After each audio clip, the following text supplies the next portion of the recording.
deep beneath the rugged hills of South Wales, 900 feet underground. A caver's worst nightmare became reality. On November 6, 2021, George Linnane's passion for exploration led him into the treacherous depths of Ogof Ffynnon Ddu, a cave known as the Black Spring. What began as a routine expedition turned into a desperate fight for survival. This is the true, heart-stopping story of one man's ordeal and the extraordinary rescue that brought him back to the surface. George Linnane, a 38-year-old company director from Bristol, England, lives for adventure. A self-described engineer, scuba diver, caver, and hot sauce enthusiast, he also spins records as a popular DJ at London venues. Raised in Fareham near Portsmouth as the son of a naval officer, Linnane shares a 12-year relationship with his partner Julie. His love for caving began in 2014 during a holiday in Mexico, where he scuba dived in a cenote, an underwater cave that ignited a lifelong passion. With over 60 dives logged and years of rigorous training, Linnane became a qualified cave diver, tackling some of Britain's most challenging caves. His friends describe him as hard as nails, a caver with unshakable skill and a reputation for playing it safe. In the tight-knit caving community, he's a respected figure, known for his expertise and cool-headedness. George doesn't take risks, says a fellow caver. He's the guy you want beside you underground. That sense of camaraderie drives Linnane, who volunteers with the South and Mid Wales Cave Rescue Team. For him, caving isn't just a hobby, it's a calling that binds explorers in a bond forged in the dark. Caving, though, is no walk in the park. Steve Thomas of the South and Mid Wales Cave Rescue Team pushes back against the idea that it's a reckless thrill. It's not an adrenaline sport, he explains. Treat it like one and you won't last. The public often imagines caving as claustrophobic misery, but for those who brave it, the reward is worth the risk. Beyond the cold, wet tunnels lie vast chambers, sparkling formations, and underground rivers that feel like another world. It's a primal urge to explore the unknown, like diving the ocean's depths or dreaming of the moon. Caving demands fitness, focus, and respect for nature's unpredictability. Ogof Ffynnon Ddu, nestled in the Brecon Beacons National Park, is one of Britain's longest and most formidable cave systems. Stretching over 31 miles and plunging 902 feet, 3 times the height of Big Ben, it's a labyrinth of jet-black limestone carved by a powerful, underground stream. Discovered in 1946 by the South Wales Caving Club, its name, meaning Cave of the Black Spring, reflects its dark, water-filled passages. The cave's mainstream passage is a marvel, with towering chambers, cascading waterfalls, and rapids that cut through scalloped walls. The first 1,000 feet are wide and open, shattering the myth that caving means endless tight squeezes. Yet, danger looms. The streamway is prone to sudden flooding, and boulders, stable for millennia, can shift without warning.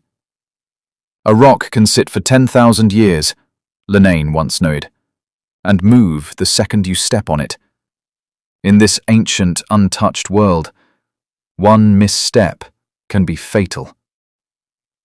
On November 6, 2021, Linnane set out with 2 friends, Mark Berkey, a 52-year-old rope access technician from the Midlands, and Melissa Bell, a 34-year-old charity development manager from Stratford-upon-Avon. Their mission was to explore the Upper Smithy, a remote section of Ogof Ffynnon Ddu rarely visited by cavers. The 6-hour trip was meant to end with a fireworks display at the South Wales Caving Club headquarters, where Julie would be waiting. Recent rains had left the cave slick, water dripping from the ceiling as the trio navigated its narrow passages. After hours of exploration, they turned back, facing the upper smithy's floor, a treacherous stretch known for its instability. Berkey and Bell crossed without issue, and Berkey signalled for Linnane to follow. Halfway across what appeared to be solid ground, Linnane sensed something was wrong. The floor was a fragile patchwork of rocks wedged above a chasm. Panic set in, sweat beading on his face as his body teetered on the edge of shock. Before he could react, the ground collapsed. In an instant, he plummeted 30 feet, rocks crashing around him, his arms grasping at air. More boulders fell, knocking him unconscious. When he came to, 900 feet below the Brecon Beacons, pain consumed him. His jaw was shattered, several teeth gone, a gaping wound torn from his mouth to his chin, 4 broken ribs, a dislocated collarbone, a fractured tibia and fibula, and a lacerated spleen, later diagnosed, threatened his life. Blood poured from his face, and every breath was a struggle. Trapped in the dark, Linnane faced a caver's worst nightmare.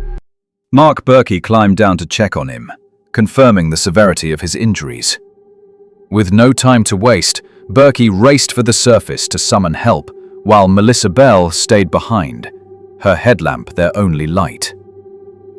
Fearing any movement might dislodge more rocks, Bell kept her distance, talking to Linnane to keep him conscious.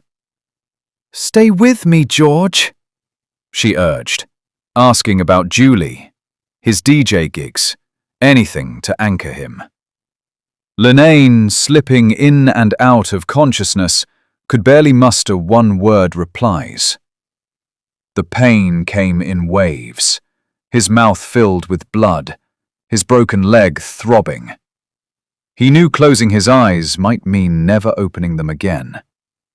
In moments of despair, he accepted he might die in the cave, only to snap back, driven by thoughts of Julie and his family. Though not spiritual, Linnane felt the presence of his late grandmother, Flora Dawson, whose soothing voice seemed to urge him to fight on. The accident struck at 1 p.m. By 2:30 p.m., Berkey reached the South Wales Caving Club headquarters, home to the rescue team's command centre. The South and Mid Wales Cave rescue teams sprang into action, mobilising over 250 volunteers, including veterans of the 2018 Thailand Cave Rescue. Using CaveLink, a cutting-edge system that sends text messages through solid rock, the team coordinated across the cave's depths. 2 hours later, at 4:30 p.m., the first responders reached Linnane, followed by a doctor. Adrenaline surged through him. Survival was possible, but the odds were slim. The rescue was a Herculean effort. Volunteers freed Linnane from the rubble, splintered his leg, and secured him to a stretcher, a process he dreaded, knowing the agony it would bring. Morphine barely reduced the pain, and his body temperature plummeted, his pulse spiking to 140. Oxygen stabilized him, but the journey out was daunting. A mile through an icy, chest-deep underground river, a 100-foot vertical shaft navigated by ropes, a labyrinth of tunnels, and a final, narrow gateway to the surface. 8 regional rescue teams, including 10 doctors, worked in 6-hour shifts, while others provided hot meals at the clubhouse. At Big Shack's cavern, Dr. Brendan Sloan, an intensive care consultant and caver from Pinderfields Hospital in Wakefield, administered tranexamic acid to stop internal bleeding and stronger morphine to pull Linnane from shock. As he warmed under electric packs, his fight to survive reignited. The river passage was brutal.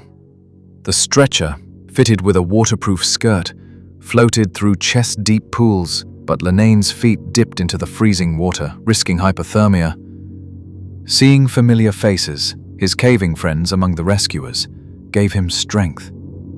Every friendly face was a lifeline, he later said. Strapped tightly to prevent further injury, he endured the discomfort as the team navigated sharp bends and vertical drops.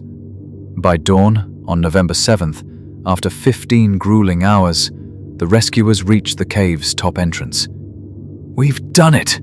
one clapped as fresh air hit Linnane's face. Transferred to a Land Rover, then an ambulance, he was rushed to a hospital in Cardiff. There, surgeons rebuilt his jaw and leg in 2 operations. His spleen stabilized, but a jaw infection required aggressive antibiotics.